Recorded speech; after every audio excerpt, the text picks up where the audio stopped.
Folabumi. Oh, thank you.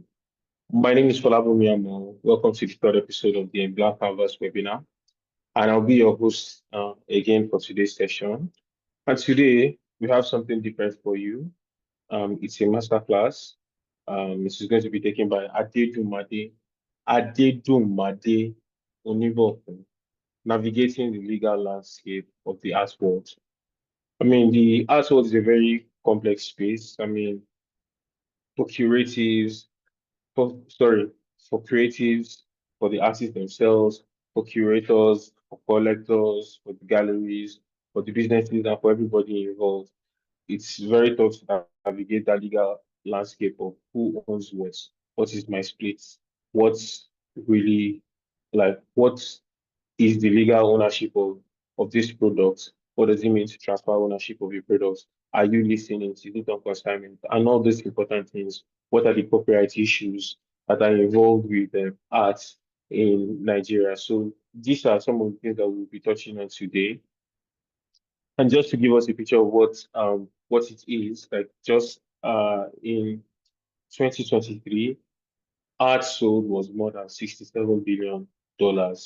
So just imagine that is the size of the art industry. So that is the amount of money that is involved. And anything that involves that amount of money, you are sure to know that there's going to be a lot of dirty work involved. There's going to be a lot of illegal things involved. People trying to cut corners and people trying to disenfranchise the artists and the people just trying to make a living out of all of this. So these are some of the things that we'll be covering in the masterclass today. And before I hand over to Adedunmade, he's a lawyer and an author. He's the managing partner at his own firm, and he's going to walk us through all this. I hope we'll all take learnings from this session and we'll be better off for it. So please, Adedunmade, the floor is yours. Thank Thank you. Good afternoon, everybody. I hope you're doing great. I hope my audio is loud and clear. I hope my video is clear as well. you. Yes, please. Thank you. Okay, awesome. So I just want to use the next 1 or 2 minutes to welcome everybody on the class. I can see Emmanuel, of course. Thank you so much for the invite. Olabumi, thank you so much. Area Ripple, thank you thank you so much for being here. Sarah, Ifeoluwa to me. Elizabeth Itache, thank you so much for being here. And I hope you've all had a pleasant week. And we're all excited about what we're supposed to hear today. So can I ask for permission to share my screen?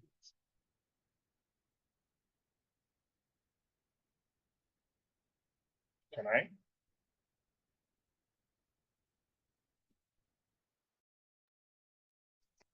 Yes, please, you can.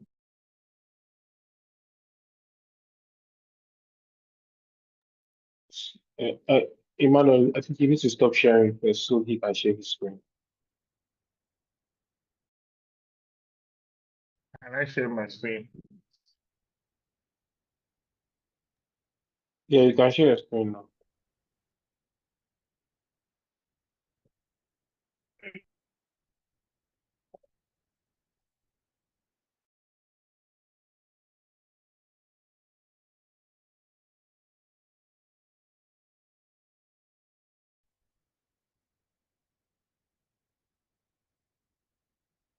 Sorry, I'll sign out for a few minutes. Screen.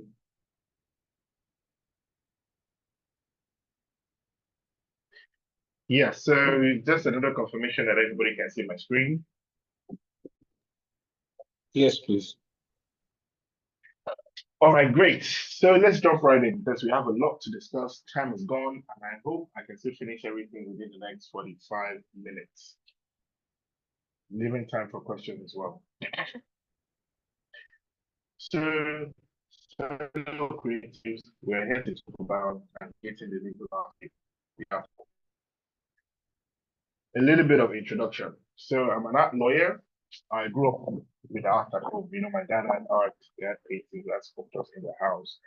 And little did I know that just seeing all those things were going to be a big part of my future as a legal practitioner, because of course then I was just thinking, what are all these things? But I discovered that I had a passion for art just because of my experience as a young person. And when I became a lawyer, I naturally gravitated towards artists. So I have a couple of colleagues like entertainment, music law, film law. But I just found myself asking questions. What are the visual artists? How are they coping? How are they surviving? I know our music out there. I know our films are out there globally. I know our art is out there globally as well, but it's not as, um, should I say, equal the kind of branding and recognition that our films and music have, right? So I started asking questions and I realized that there was a lot that needed to be done in the sector. There was a lot of information that people did not have. And I felt, okay, I should take a step forward and address those issues. So for the last 4 years, I've been actively pursuing a focus in art law, and I'm glad to be able to share a lot of what I've learned so far with you. So great introduction.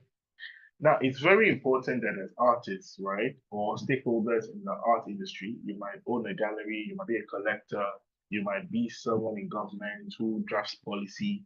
It's very important that we understand the legal intricacies in the art world. Now, for art law particularly, there is literally, so it's a new phenomenon in Nigeria, right? When you say art law, when I tell some people I'm an art lawyer, even my colleagues, they look at me and tell me, what does that mean, right? Because it's fairly new in Nigeria, it's an emerging area of law in Nigeria. And it involves a lot of things. So there is not one discipline called art law. It's literally a bit of this and a bit of that. And what I mean is, it's a bit of contracts, it's a bit of tax law, it's a bit of torts, it's a bit of culture and policy making as well. So it's a bit of that. It's like a big pot, a big mix of a lot of legal concepts. So we're going to be breaking a lot of that down today. But first of all, what is art? Let's even start with what is art. And I would like this class to be as engaging. As much as I would like it to be very fast because we have a lot of things to talk about, I would also like us to be very engaging. So I'm going to ask questions. If you can answer the questions quickly. If you can type in the chat box, please do so. So first off, what is art? Who can just tell me what is art briefly? It's literally on the screen, so you can just read it out. But just tell me, what is art to you, if that's what you'd like to share. Thank you.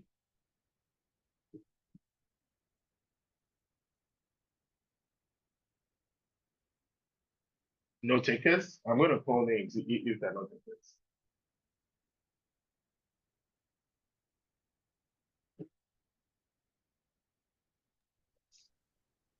Okay. Yes, please go on. Go on. You're Hi about to again. say something. Okay, Yeah, great. So to me, art is the reflection of our society, and I'll leave it at that. okay, that's awesome. I agree that that is art. Your definition is very correct. However, our focus for today is not going to be looking at the definition of art. What we're going to be looking at is the physical interpretation of what art means, right? So we're looking at paintings, we're looking at drawings, we're looking at sketches, we're looking at sculptures, right? That is art. As far as the law is concerned, right? That's what I mean. We are focusing on the law now. So yeah, that is art. It is the intellectual creation of people. When you create art, you create it from your mind. You think about what you want to draw. You think about what you want to sculpt, right? And you bring it into reality. You think about the concepts in life that you're trying to interpret.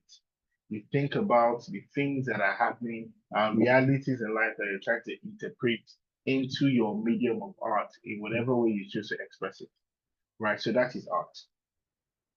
And there's a very interesting last paragraph here, which I'd like to read out. In other words, it is an intellectual creation from a living being. Please note that word, a living being, in brackets human, right? Who is referred to as an artist. Art is the expression of or application of human creativity, human skill, human imagination, typically in a visual form. Now, that is the definition of art, something by a human being. But is that statement actually true? That's one thing I'd like us to consider today. Is that statement actually true? Can art literally be only done by a human being? And I say this because many of us are aware of the advent of AI. We are aware of the international disputes, international jurisprudence, and international discussions that are going on the subject of AI. For instance, in China, right, there's this case, Li versus Liu, where the court in China held that AI generated art is copyrightable. This is different from what we've always known art to be, which has to be a human being, right? But this is AI, and they're saying AI can create art, and that the art that AI can create can be copyrightable, and that's the decision in China. Now, this decision, I've put some details about the case on the screen, so you can see that as well. This decision is kind of opposite to what is happening in the US. In the US, the position of the law is that AI art is not copyrightable, right? But in China, we've seen recent judgments coming out of the courts in China. Not just this one, but there's been about between 3 to 5 in the last 1 year that say that AI art is copyrightable. And there's a reason why they're saying this. So they're saying, one, we agree that art is the intellectual creation of someone, right? And if I'm using a chatbot and I have a prompt, I'm the one that inputs this prompt. I tell it, draw me a landscape view of Mount of something, right? And it draws it for me and it gives me the picture. And I now add another point. I said, make this red part blue, make this blue part red, turn this thing around, turn this thing around before I get the final picture. Isn't that my input part of my creativity into the AI that I am chatting with? Can someone speak to that, please? Do you agree with me? That those prompts that I'm giving the AI, that I'm giving the chatbot that is creating this image for me, it is part of my intellectual creativity. And that's therefore it is copyrightable. No, yes, it is a part of it, but that's just a part of it. That's not everything. But just because you are doing a part of it does not make the entire thing. That does not make the entire thing like because the medium which you are even using to create it, you are just giving prompts. You are not doing the work itself. You are just guiding the hand, I would say. Guiding the hand. Well, what the court in Beijing was saying is that what you describe as guiding the hand is actually part of my intellectual creativity. Those are the kind of judgments that we're seeing. And there's still going to be a lot of debate on this issue globally because these issues just started in the last 5 to 10 years, really. That's when the discussions really hit the fore.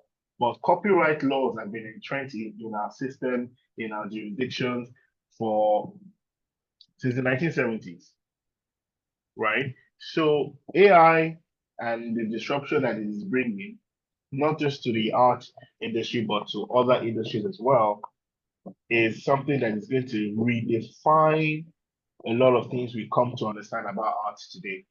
And we've started to see it in these cases that I'm sharing. So just a brief about the case. And in February, the plaintiff created an image and he posted it online. He created them through AI and he posted it online. In March, someone used that that image that he created, right, and posted it on their social media. the creator now sued the person, saying that no, that image belonged to me. You have breached my copyright by using it without getting a license from me, and took the person that posted to court. So what the court held, right?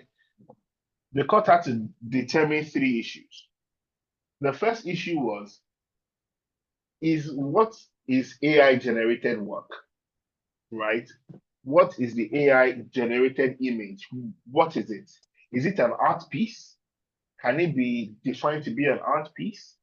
The second one is, if it is an art piece, who owns the copyright to that art piece? And if someone owns the copyright to that art piece, what can be done to be for it to be said that that copyright has been infringed on, right? And like I said, the court held in favor of the person that created that. So that argument that my intellectual conceptualization that I input into the AI or that guide, I think is one that we're going to see in the US courts, and it's one that we're going to see in the Nigerian courts very soon. Right? It's going to be a debate that we're going to have to take to court, because we have to test the law here too as well. If something is happening globally, I've learned that sometimes it comes as a chain reaction and it catches on as it continues to go into territory from territory to territory. Right. So that's where we are now. This debate, we cannot finish it today. I'm just letting people know that our definition of art is changing just because of AI, right? Yeah, so let's continue.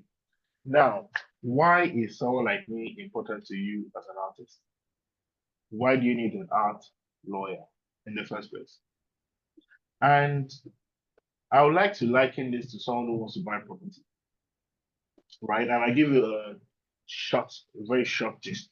I had a client that reached out to me some time ago, and he says, I want to buy a property somewhere in Lekki, and I need you to help me draft the documents for transfer of title. And I was like, great, I'll do it for you. And he said, I have already done my verification, or I've verified the property. I just need you to draft the agreement. And I said, fine, sure, why not? Since you've done the verification, now it will make my work easier. So fine.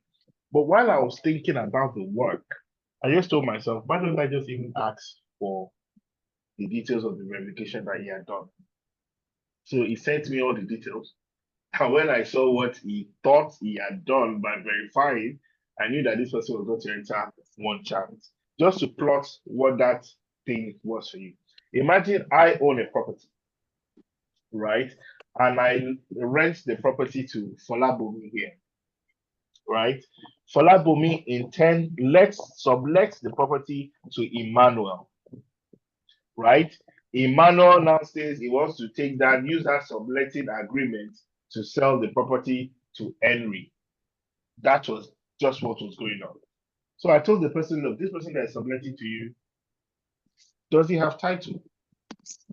Right? It's like a tenant trying to sell the house of the landlord. And I told the person, if you still insist on buying that house, I'm not going to draft the agreement for you. Go and meet another person to draft it for you, because I've already seen all the red flags. Right? So that is how an artist needs a lawyer, because you need to be careful with the kind of things you're getting into. You need to be careful with the agreement that you're getting into. And I'm going to give you a list of reasons why art lawyers are important to artists. So the first one is protection of your rights. As an artist, you have rights.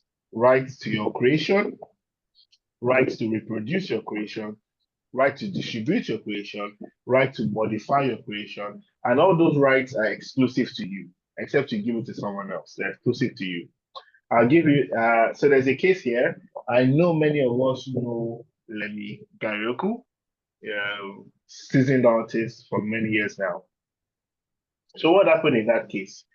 Ericsson, I hope a number of us still remember that telecommunication company called that. They used to have a phone that they used to use, but they've gone out of the market for some years now. I'm not even seeing their phones around anymore. But yeah, they had an activation. We all know what an activation is. When you're trying to promote your product and you call a DJ, you book a hall, you play some music, and you have people dance around and just, call awareness to your product, right? So they did something like that.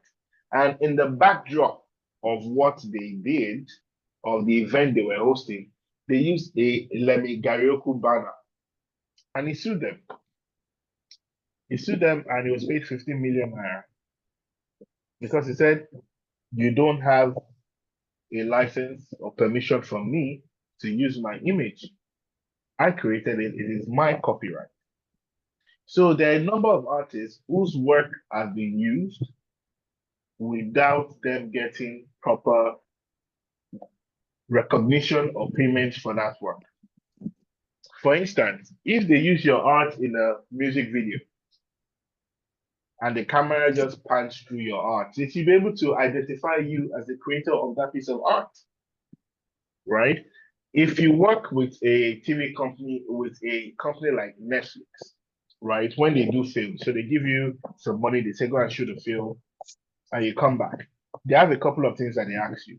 One of the things they ask you for is licensing. So even if you are shooting a street scene, right, and you know that there are places along the street, maybe your house is on the street, and the camera just mistakenly captures your house while they are shooting. Netflix is going to ask them to go and bring a release statement from the person that owns that house. Do you know why? Because people like to sue people that have money. I'll give you an example. We've heard of defamation laws before, right? When someone says A and B says, I'll sue you, you defamed me. Have you ever seen someone sue a tout on the street? If a politician is going on the road and a tout looks at him and says, you're a thief, will the politician sue the tout? No. But you that you carry your phone and tweet, you are a thief, the politician is going to sue you. Do you know why? Because the politician believes that you have a little bit of money. People are eager to sue banks. Because why? Banks have a lot of money. So for a company like Netflix, people will be eager to sue them. If you see your picture on Netflix, on a film, that's all, you don't call your lawyer and then go sue Netflix, so they don't use my picture and they don't pay me. Why will you do that? Because you feel Netflix has money, right? So it's important as an artist, excuse me, for you to note that you have the right to sue and you can be sued. And we'll discuss a lot about this later on, right? So your rights, use your rights, fight for your rights, protect your rights. Nobody's going to come and do that for you.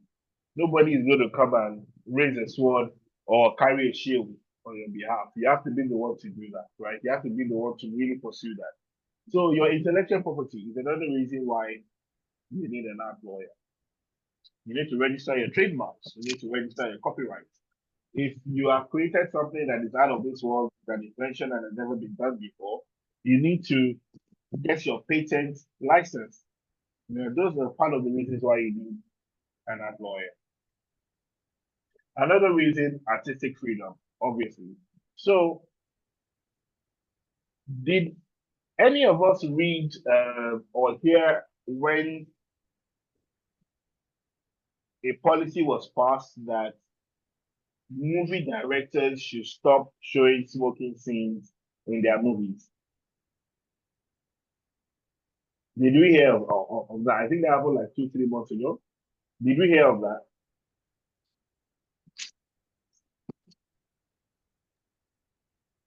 Nobody heard No, I that. didn't. Oh, okay.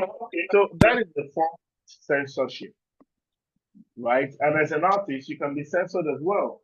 The government can come and say, don't draw this, don't draw that, and they can set some kind of parameter on what you can draw and what you cannot draw. Right? That's censorship. The debate for censorship for me, when I first heard about some kind of censorship, I always ask myself, why should they come and censor? Why should they say people can't do this? Why should they say people can't do that? That's totally wrong. But when I got the opportunity to be on the policy side of the table, right? When we're discussing how to promote Nigerian culture, how to promote Nigerian art, I could see where they were coming from when they proposed censorship, right? Because they're trying to sell the best of what is Nigeria. And if the best that is being portrayed is people who are drunk, people who take drugs, people who do all that, then you are diminishing that look of Nigeria, and it's harder to sell Nigeria globally. So that is where those people are coming from. Now, the artists just want to express their reality. The artists just want to express what is happening right in front of them, what people are going through daily, right? That is what the artists want to express. So you see that there can be should I say, a clash between what the artist wants to share and what policymakers want people to see about Nigeria. So that is artistic freedom. And sometimes you need a lawyer to really come into that middle on your behalf. And there are some laws that protect artistic freedoms. You know, we have the Universal Declaration of Human Rights. We have the African Charter of Human and People's Rights. Right, we have those laws that promote, and we have countries that are signatories to those conventions and treaties, right? But for some certain political, religious, cultural, economic, and social reasons, your artistic freedom can be limited. So sometimes you need a lawyer to find that for you. Art transaction and sales. When you sell your art, a lot of things can go wrong. Performance. If I buy your art from you and you say you bring the art to me and I don't see the art in 2 days or 2 weeks or 2 months, that's a problem. Especially when you told me that it will take you just 2 hours or 3 hours to get it to my house. Issue of taxation, right? Issue of IP, we discussed that. Issue of authenticity. So we don't have so many authenticity issues now. In Nigeria, the reason is because we have few grandmasters in the art space, right? A lot of our I'll say about 80 to like 60 to 70% of them are still alive. Many are dead, of course, but we still have a lot of them that are still alive. And it's easy to get your art directly from them. But when you have a Picasso has died years ago, right? Years ago, decades ago, right? And you have to authenticate their art, then there's an issue. Then when someone comes to you and says, I'm selling you a Rembrandt, right? You have to be sure that it is an original Rembrandt. That is where authenticity comes in. And provenance. Provenance is title, trace of title. So for instance, let's assume I have a Picasso right now, and I want to sell it to Emmanuel. Emmanuel has to ask me some questions. Emmanuel has to ask me, this Picasso, where did you get it from? How do I know it's true? How do I know it's real? Tell me the history. So that is provenance, tracing the history of the art piece from as far back as you can go, right? So those are issues that come up in art transactions, and this is why lawyers are important. Settling your disputes. Now, disputes between the artist and the gallery, disputes between the gallery and the collector, disputes between the artist and the collector, disputes between two artists that collaborated, disputes everywhere, right? And it's important that you have a lawyer that can guide you very well in solving these disputes. Because a lawyer looks at things from a different perspective than the person who is experiencing it, right? You have your emotions, you have your sentiments, you have the way you are feeling about what the person did or how the person treated you or how the person disrespected you. But the lawyer has a clear thought and he's not thinking it that way. So the lawyer can advise you strategically. I'll give you an example that is non-related to art, but is related to law and how a lawyer who is discerning, right, in the subject being discussed can be of help to you. A client approached me, not just a client, but my friend, approached me that my firm should handle his divorce case for him. And I said, wait, we're going to do that. Him and his wife already said they're separating. But I had to, and they have a young son. So I had to insist on my friend keeping a cordial relationship with his ex-wife. And I had to explain to him that, look, your son is young. You are both going to cooperate on his schooling, on his health, on his general upbringing. Yeah, both of you are going to co-parent him. You cannot co-parent with someone that you're fighting. You cannot co-parent with someone that will call your number and that you call their number and they won't pick your call. You cannot co-parent successfully with someone who you're on bad terms with. So I had to make the two of them understand that yes, you're having a divorce, but you can still be friends. And why you need to be friends is because of this child. Now, bringing that into art, right? As an art lawyer, I can tell you, look, mediation might be the best way for you to go. The reason is no one wants to go to court and be bogged down in court for donkey years. The average case, depending on states, right? But the average time to solve a case to finish a lawsuit in the High Court in Nigeria is about 3 to 5 years. And that's just the High Court. From the High Court, one person can say we're going to the Court of Appeal. That is another 5 to 6 years. From the Court of Appeal, someone can say, okay, I'm not satisfied, I'm going to the Supreme Court. That one is another 5 to 10 years. You can be in court for 20 years just on one issue. Then guess the worst thing. When you get to the Supreme Court can say, you know what, I'm not going to hear this matter. You guys should go and start again from the High Court after 15 or 20 years. That's insane, right? So an art lawyer will be able to advise you well and say, look, let's mediate, let's negotiate, let's arbitrate, right? Let's use litigation as last worst case scenario, last option, right? These are the reasons why you need to talk to an art lawyer when you have disputes, particularly concerning art. So yeah, we're going to legal framework for art. We have the Constitution. So this just means which laws back or protect or provide for art creation, art expression, art exhibition, and art sales in Nigeria. We have the Constitution. It's the role of government in Section 21. It's the duty of government to preserve our culture. Look at Oshobo now. They have that groove, which is now a UNESCO site. It's the duty of government to protect that groove, to make sure that one developer somewhere doesn't just go there, cut down all the trees and start to build. Right? So this is a part of the duty of government to protect our cultures in whatever way or form they are. Section 44 also guarantees the right to own property. I can own property, you can own property. I own my phone, I own my laptop that I'm engaging you to. You do as well because the Constitution empowers you to. We have to understand that there are some systems in government where you don't own anything. Everything is owned communally. But in Nigeria, you can own your thing individually, right? So if I decide, so this art piece that is behind me, I bought it and I own it. You get, so that's protected by the Constitution. Sales of good art. Sales of goods just means what it is, buying and selling. Sale of a good. So if this mouse is a good and I sell it, that is the sale of this good, right? And sale of goods brings up some legal issues.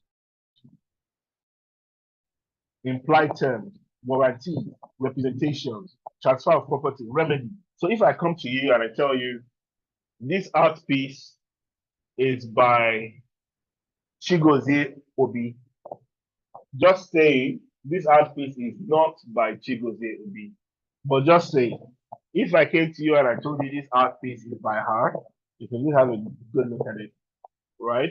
If I told you this art piece is by her and I said, come and buy it. But when you now come to buy it, you now find out that it is not by Chigozie Obi, it is by Lucky Isaiah.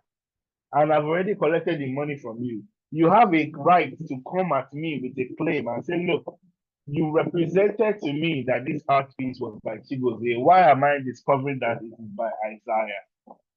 Right? So that are some of the things that come up when you do business with people. When you sell a car, right, you tell the person the car is brand new. The person goes home and discovers that that car has some miles on it. The person can take you up, right? When you sell a phone, you sell the phone and tell the person, oh, the phone is functioning well.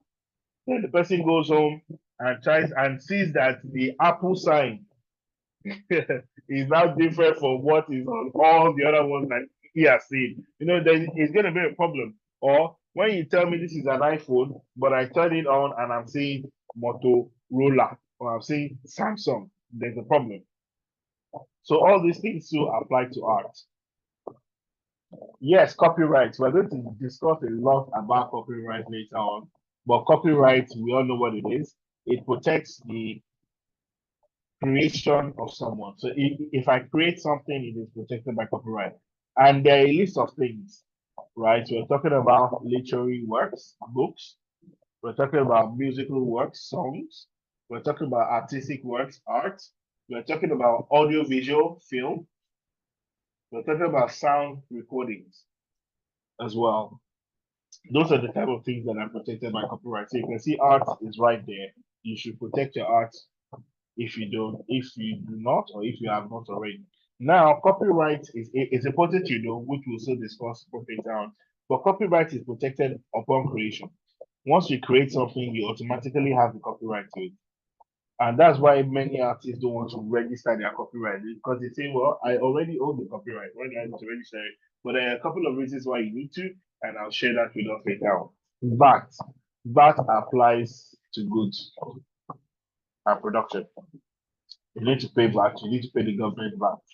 You need to collect VAT from the sale that you're doing and give that VAT to the government. The VAT is not for you to spend, right? So yeah, that is another thing. Legal framework, customs and excise management act. This is important because, of course, many of us here have sold art internationally before. And you know that when you're sending your art to someone abroad, you have to go to the National Museum in Onikon to get a license to take the art out of the country, right? And that is where the Customs Act comes in because they are the ones in charge of import and export of goods, such as that. There's a very interesting case that is happening in the UK now, literally between the UK and Italy. So there's this table, right, that was used by King Edward the 14th. Now, this is olden days King Edward, back in the day, kind of. So King Louis the 14th. And that table is still around today. And that table was created by a master artist of Italian origin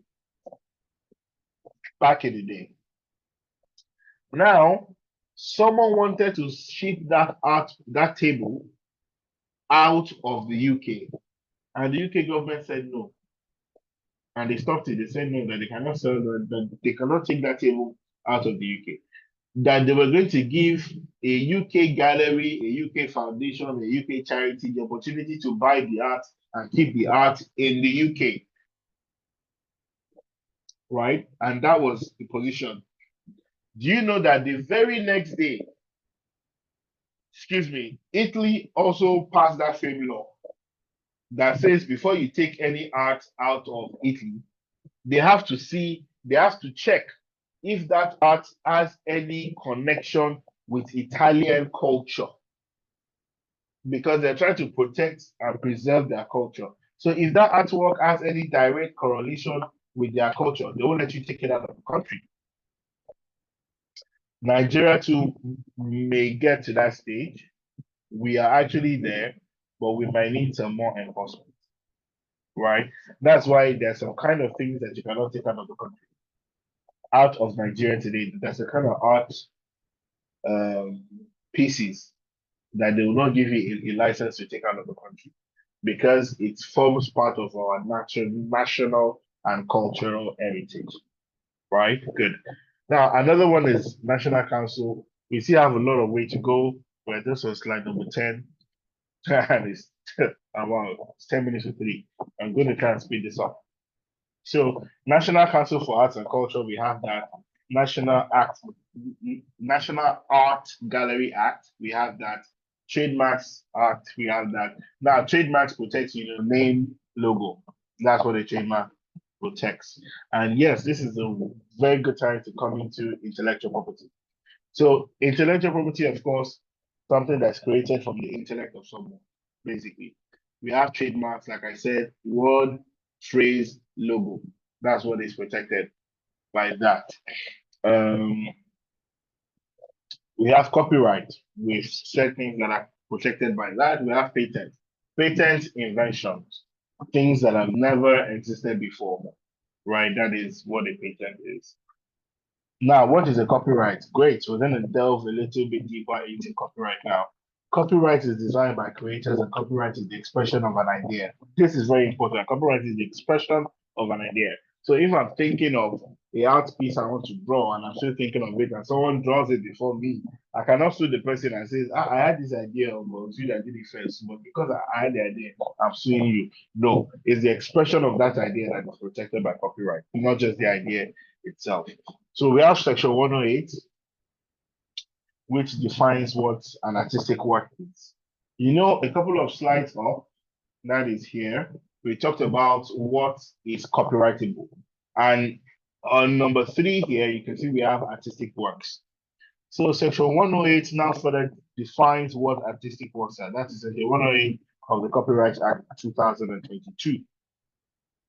Talks about paintings, drawings, woodcuts, talks about maps and diagrams, talks about sculptures, talks about photographs, talks about architecture, talks about craftsmanship, right? All these are protected by copyright. Oh yeah, good question. Who wants the copyright in a picture? I would like someone to answer this quickly, please. If you go to a party and someone takes your picture, who owns the copyright in the picture, you or them?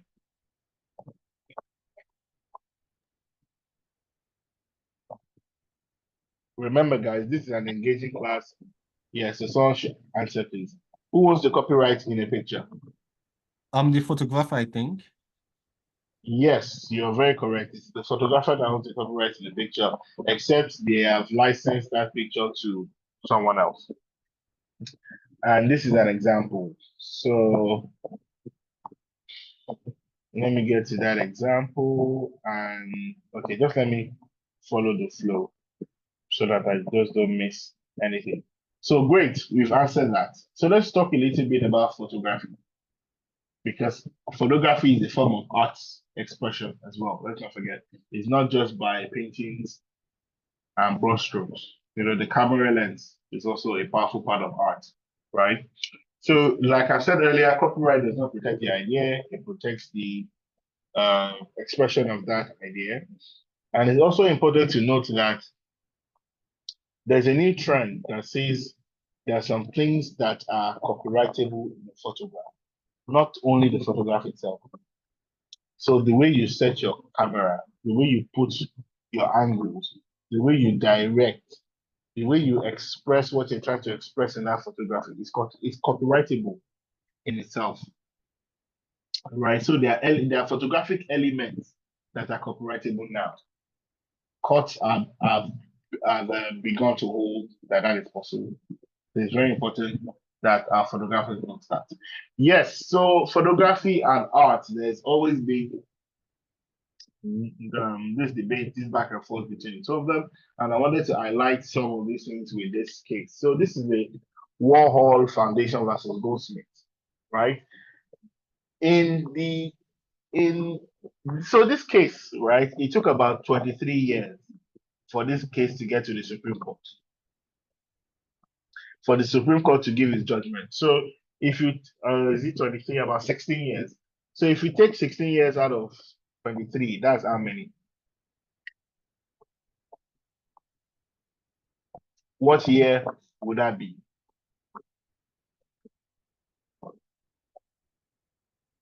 7.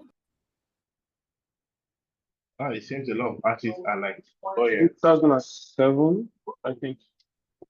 no, it's 20 something. Okay, so what happened is back in the day, like in the 90s, right? There's this artist called Prince. Who knows Prince? He's late now, but I think some of us who are millennials may know Prince. Yeah. So Goldsmith, right, had the license in a photograph of Prince. That is this black and white picture that you can see. Goldsmith owned that picture and owned the license in the picture. Vanity Fair now comes to Goldsmith and says, this your picture of Prince. Can we license it and use it on our cover for our magazine? Goldsmith says no problem. They pay, she gives them the license to use the picture. Vanity Fair now contacts Andy Warhol and says, Andy, we have the license to use this image of Prince on our magazine, on the cover. Can you create an artwork, an art piece from this picture? We don't want to use the picture. We want this picture, but in an art form. Can you just draw an art form from this picture so we can use it? Warhol says no problem. He collects his money and the rest is history. Now, when Prince dies, years later, this is about 10, 15 years later, after this deal had gone down, Prince dies, and the Warhol now launches a collection of Prince images. That is this collage that you can see on the screen. I think there are about 16 of them, right? And the Warhol now launches that. Goldsmith sees those pictures and she sues Andy Warhol.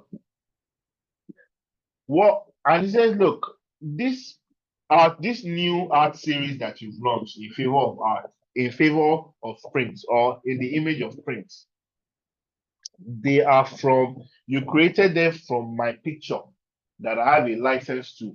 The license I gave to Vanity Fair about 10 years ago, when they called you to come and to convert the picture from a photograph to an artwork. You did not tell us then that you created other images. So they sued. Of course, the Warhol Foundation said no, it was, yes, they created it, but it was fair use, it was transformative, but the court did not agree. This case is very important because it speaks to the fair use and transformative test. Right? And I give a conclusion to that. As an artist, you're scrolling on your Instagram, you see a lovely picture. You are immediately inspired to draw it, to paint it, or to sculpt it, whatever you saw there, right? You have to be careful because you can be sued by the person that owns that picture, especially when your use doesn't fall under the fair use, right, or the transformative test. We will go further into that. Like I said, people like to see people that have money. So if you are broke now and you use someone's picture, the person might decide not to sue you because you say that the money I'll pay lawyer to sue this one self, how much will we get at the end of the day? That's why I said the politicians don't suit out, right? But when you hammer, now you might not hammer today, or that picture might not even bring the money today. It might be 10 years down the line. You can still be sued. 20 years down the line, your estate can be sued. Your children, the artist may have died. It might be the artist's children that are in charge of the estate, and then they will sue the children as long as money is involved. Right? So it's very important that from now you get all these things right. You don't even want to leave a problem for your children. Right? So yeah, that's this case. Oh, this is another case. LeBron He played a game, he got home, he saw one of his pictures on social media when he was dunking the basketball, and he posted it. And the person that owns the picture sued him and was asking for I think he was asking for $150,000 for each time LeBron posted it. So I posted on my Instagram. I posted on my. So there's some people in the waiting room. I hope someone can attend to that. Please. That pop up just distracted me. So yeah, I posted on my Instagram. I posted on my Twitter feed. I posted on my LinkedIn. I posted on my Facebook. He was asking for $150,000 for each time I posted it. LeBron in turn now countersued and asked for $1 million and attorney fees, but they settled out of court at the end of the day. All right. So why did the photographer sue LeBron? Because LeBron has money. LeBron was not the only person that posted that picture, I'm sure. Many other people who saw that picture will have taken it and posted it on their tweets too and said, look, man, I saw this dunk was ill, you know. Why did the photographer go and sue those people? Because they don't have money. But he saw LeBron, he said, I don't have money. He called a lawyer, then we'll pay. Right? So that's how people think when they see someone with money. So let's be very careful. Yes, this is another case, Bland versus Woods. This was another case that also talked about transformative use. So is Jeff Koons. So there's this Jeff Koons pictures that were used, but the person that used it changed the dynamic about the pictures. It just wasn't the regular picture that was taken. Right? So for instance, if someone takes a picture of me like this and paints it, right? Let's assume if a photographer takes a picture of me like this and someone decides to paint it exactly the way it is, that is an infringement. But if the person now paints it and changes it dramatically, how does the person change it? So here I am wearing maybe a native, but the person paints a suit. Here I'm using AirPods. The person can put earrings. I'm not wearing a hat. The person can put a hat. You know, just dramatically change what is being seen. That is what's called transformative use. When you transform it totally, then it cannot be said to be a breach of someone's copyright because it's transformative. Yeah. So these are other cases as well. This is the Herbicide Planting Core and Culture Concept. This case just outlines that the fact that I painted it from a picture and I've converted it from a picture to a painting doesn't mean it cannot be copyright infringement. That's that. Then, of course, there are the Warhol that were discussed before. So this is what I want everybody who's an artist here to catch, right? When you copy a work and that work is not distinguishable from the original work, right? You have breached copyright. You guys just give me a second. My AC and my fan is on. I just want to turn one off. The weather is a bit cold, so yeah. I was beginning to feel a little bit of a catarrh. So yeah, as I was saying, when you take someone's copyright and you want to use it, make sure you transform it. When you take someone's picture online and you want to paint it, make sure you transform it. That way, you will not be sued. I'll give you an example. If I take the picture of someone online and I paint it, the person might see me and say, I'm not suing this person, Jerry. Oh, looks nice. Might not even be bothered. But if they see an Indijeka paint it, they'll be like, Indijeka get money now. She sell one art piece for millions of dollars. She get money, Maybe sue her. You get, like I said, they only sue people that have money. So protection of art. Yeah, so there are three main criteria to protect your art. It must be expressed, two main actually. If you want to protect your art, it must be expressed in a medium, not an idea. It must be your original work. I cannot take a painting that belongs to Kehinde Wiley, right? And say I want to copyright it. How? It's not my work. So I do not have a right to copyright it. That's just how it works. Now, NFTs pose a big problem for this because there were a lot of people that were taking other people's work and selling them as NFTs. In fact, I know about 2 or 3 artists that happened to. Someone took their work and uploaded it as NFTs. In fact, I don't know if you guys remember that popular Peter Obi picture from the campaign where he was in a car, standing out through the roof of the car, and there was one guy that stood in front of the car. You know, that picture really trended. I don't know if we can remember that picture, right? But someone snapped that picture. Another person went to sell the picture as NFTs. The person that uploaded it was not the one that took the picture. They just saw the picture online and they quickly tried to play smart. They quickly took the picture, went to upload it, and were trying to sell it as an NFT. So that's that. Then, of course, reasons why artists register. So this is a bit tiny. Should I work on this? Yeah. So authenticity, important why you should register your work. Authenticity. Down the line, many people are going to want to confirm that your work is authentic. You see, one thing we have to recognize as artists is our work transcends generations.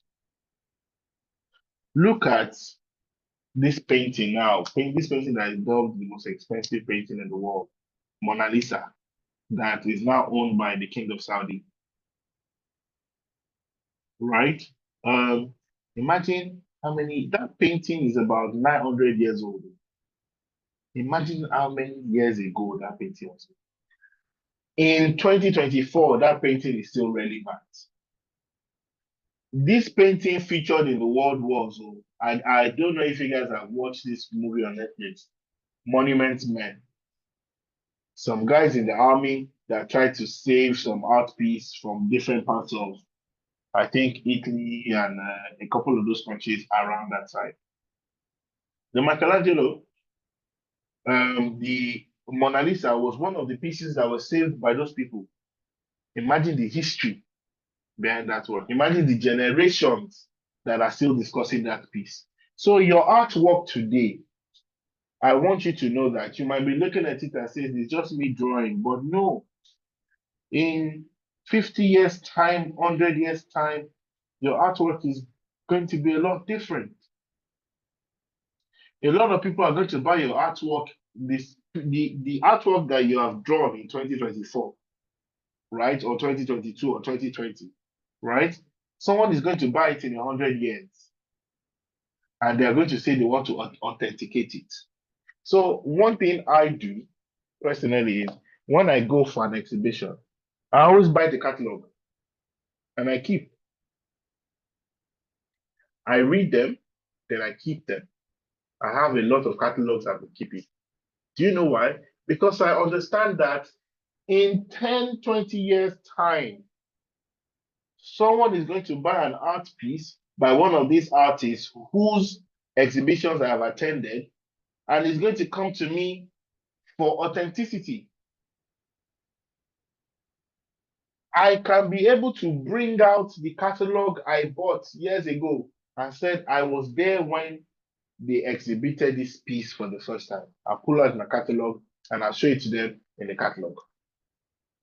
That is one way I am building a library for authenticating work. Authenticating work, right? So You might think it's not important to you now, but trust me, it's going to be important down the line. And I'll give you another classic example. So I went to the Yusuf Grillo Museum somewhere in the Ikeja area some time ago. They had this exhibition and I managed to pop in there on the last day of the exhibition. Yusuf Grillo's works, as far as I understand, I might be wrong, but it's being managed by his estate, his children, right? Imagine I wanted to buy a Yusuf Grillo piece now. I will need to authenticate it. I'll need to go to those children and say, do you know this piece? Do you know when it was done? Do you have any information in that regard? Right? So you are the Yusuf Grillo of the future. Your children are going to be in charge of your art legacy. Right? So you have to have registered your artwork, because now people can come and ask you, did you draw this? You can say, yes, I'm the one that drew it, because you're still around. But in 100 years' time, nobody that is on this Zoom call now is going to still be around. It is not a curse.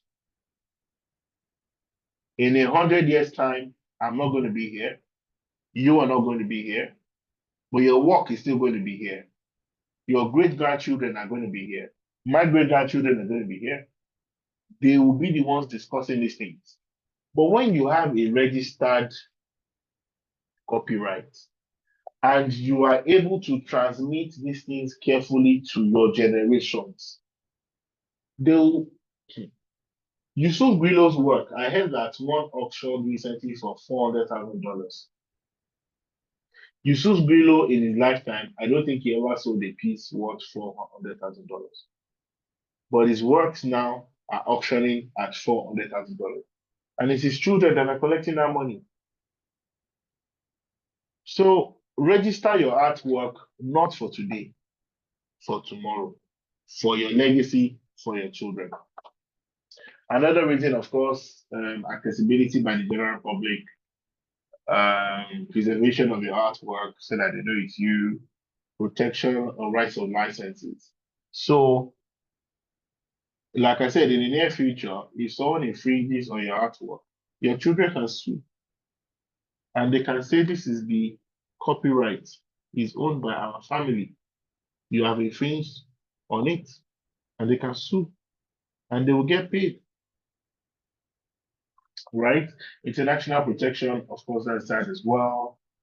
It enforces your right to use. That's why you can have it, because it just shows, it's just proof that you are the one that owns it.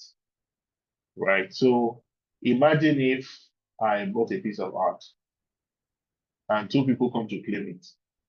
Mr. Emmanuel said he's the one that drew it. Mr. Folabomi says he's the one that drew it. And one of them comes with a copyright license. Who do you think I'll follow?